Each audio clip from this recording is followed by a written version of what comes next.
Hi everyone, my name is Heinrich and welcome to another coffee break with Firm Learning. I hope you all had a good week. Today the weather is super bad here in Germany and I was sitting alone at my desk today and I asked myself, what other topic can I bring you that will really make a difference in your work life? And one of the things that quickly came to my mind is feedback.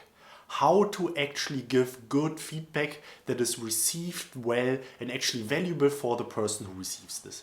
And in my experience, this is something that many people struggle with. In my career, I received many pieces of bad feedback. Bad feedback for me is a feedback that makes me feel bad after I leave the conversation and doesn't really help me to improve my actual work. This is bad feedback because it's no value add for everybody, it's just losers leaving the table. And just to help you a bit understand the difference, I'd like to contrast two managers of mine in the past in my consulting career.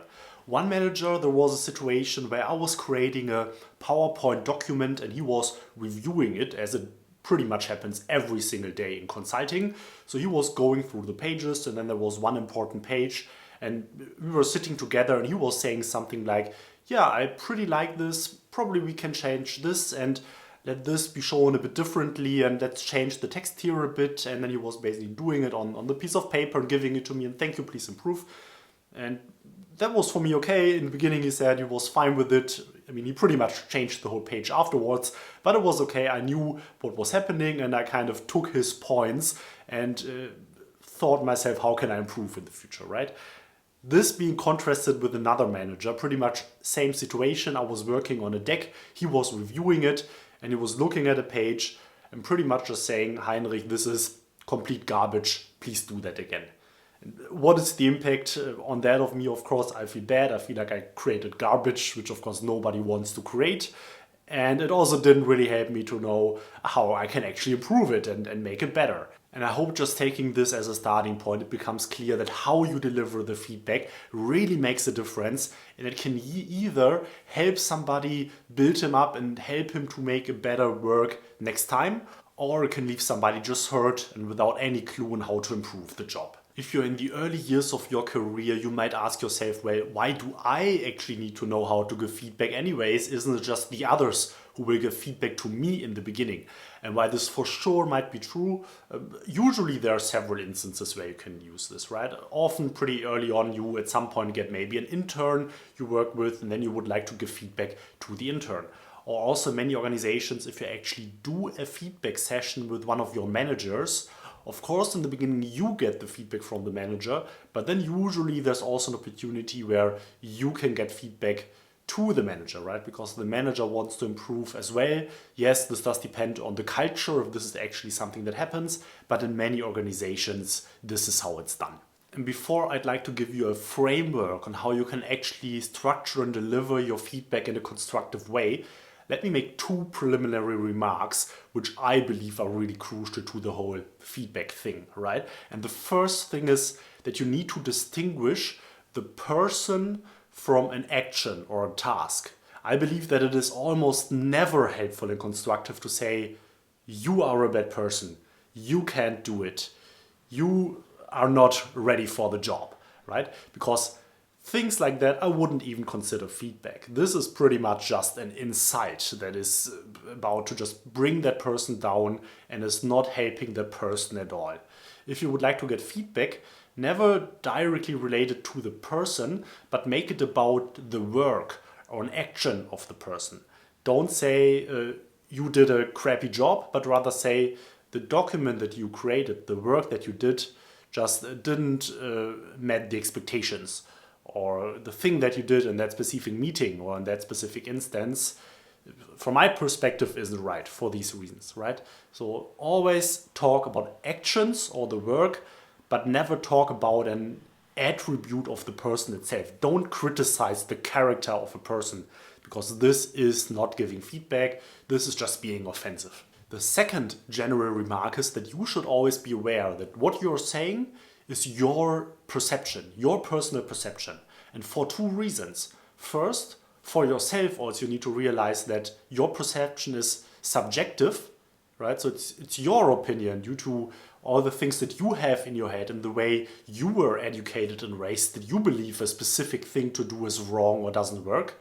But maybe another person has a different perspective on that, right? And for this reason, it's important to use I messages. So to use things like, I believe this is wrong, right? Or in my perception, the work that you delivered is not meeting the standard.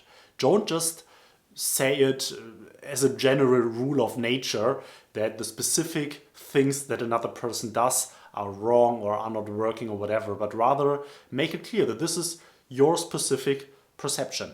And the one side of this is that this is humility, right? You acknowledge that maybe other people might have other perceptions, and maybe also in some instances you believe this is rather unlikely, but I mean, it's possible, right? But the other side of that is that your perception is never wrong, right? In the sense that another person cannot tell you that, no, you didn't have the perception, right? So if you bring a point of feedback to the other person, it's if you phrase it as an I message and the person says, I don't believe that, I don't agree with you, you can always say, well, I'm talking about my perceptions, believe it or not, but this is the perception that I have, right? And it's pretty much impossible for the other person to say that you cannot have that perception, or you are not allowed to have the perception, or this is not actually your perception, because, well, it is the perception, right? And now we can argue whether it's justified or not, but this is the perception that I have when looking at your work, right? So maybe I have another opinion, but still my perception is that this piece of work is subpar, right? So this is, of course, an important way how to phrase it. So now to a framework that you can use to give your feedback. This framework has 4 steps. And from my experience, if you use this framework to deliver your feedback, very rarely somebody leaves the conversation deeply hurt, and almost always there's some constructive point that the other person can take out of your feedback, right? So what are the first steps? The first step is clearly state your perception in an I message, just in the way that we talked about it, right? So say, I perceive that you did this work, and from my perspective, this is just not the way it's supposed to be, right? So start with an I message, with a perception that you share to make a specific point of feedback. The second point is give examples.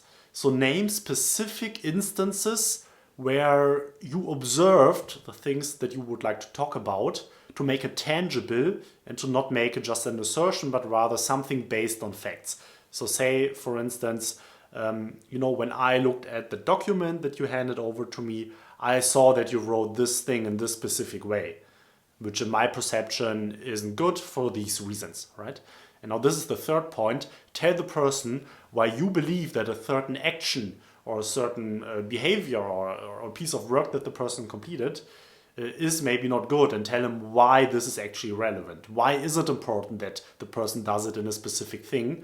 Explain it to him so that it's intuitive and insightful for the person why he actually needs to change. And then the fourth thing, important, give an advice, give a recommendation how the person actually can improve and change the way. Maybe from your experience, what you learned when you were younger or whatever. Try to help the person how to actually improve the work. Don't just tell him that what he's doing is wrong and doesn't work, etc. But try to give him something that he can work with in order to improve. So now let's make an example of how that could work out, right? Let's pretend that we are having a feedback conversation and you are a junior colleague of mine, and actually I'm noticing that in many of your pieces of work you make lots of orthographical and grammar errors, and I'd like to give you that feedback, right? So we could now sit together and I could open with something like, hey, I'd like to give you just a point of feedback if that's okay for you. I was reviewing your work recently now in several instances, and in my perspective, I'm noticing that you are doing quite a lot of orthographical and grammar errors, and actually much more from what I would expect is appropriate and would be expected in your role. And let me give you a few examples just that you know what I'm talking about. So the board document that we created yesterday, I was reading it, and before we were actually able to send it out, I fixed over 10 orthographical errors. In another instance last week, you wrote the press release, if you maybe remember it, and in there were at least 4 errors that I fixed. So these were now at least 2 instances where you made quite a couple of lots of orthographical and grammar errors in your piece of work. And this isn't great, right? And also for you to help you understand, it just doesn't work because we work in consulting with clients. Our clients pay, of course, a lot of money, as we all know, for our services, and they expect highest levels of quality in the work that we deliver. And if they see a piece of paper from us which contains this amount of errors, actually any error at all, it might cast the shadow on our work, that we are actually not giving attention to details, that we don't really care, that we are not really giving our best to make that piece of work the best that we can do. And this is just not meeting the standard, the professional standards that we have here at our organization. And just a few advice, a few tips that maybe have me in the past in order to improve. So usually if I correct an important document, I like to print it out and then have it in front of me and then read it, because this way it helps me to spot all the errors. And the second thing that I also always do is I use the standard orthographical error checking that programs like Microsoft Word have. So I also would advise you that whenever you send out such a document, always load it in a text editor like that and just make sure that all the errors that are popping up in there, that you fix them before you actually send it out. So cut here, I hope you understood where I'm heading. I hope you also see and understand that usually if you deliver the feedback in this way, very rarely the other person has any grounds of saying, this is unfair, or this is not right, or this is just not the way it is, right? Because, I mean, you gave specific examples where you base your feedback on, you phrase it as an I message, you talk about your perceptions, and it's a fact that you're having these perceptions, right? So the other person cannot say you're not having them, because that's just how it is, you have them, and you also try to help the person, right? So usually this leaves everybody on a constructive note, and I believe that if you deliver this feedback this way, you will do it much more professionally than many other people do, and all your people you work with will just appreciate this a lot. So let me know what you think. Do you have any experiences on the feedback that you received or maybe that you gave? What are your learnings? Leave a comment down below. I'd love from you to hear about it. And if you got some value out of this video, please press the like button and of course subscribe below to this channel in order to learn more about things that might help you in the first years of your career. Thank you. This is Heinrich from Firm Learning.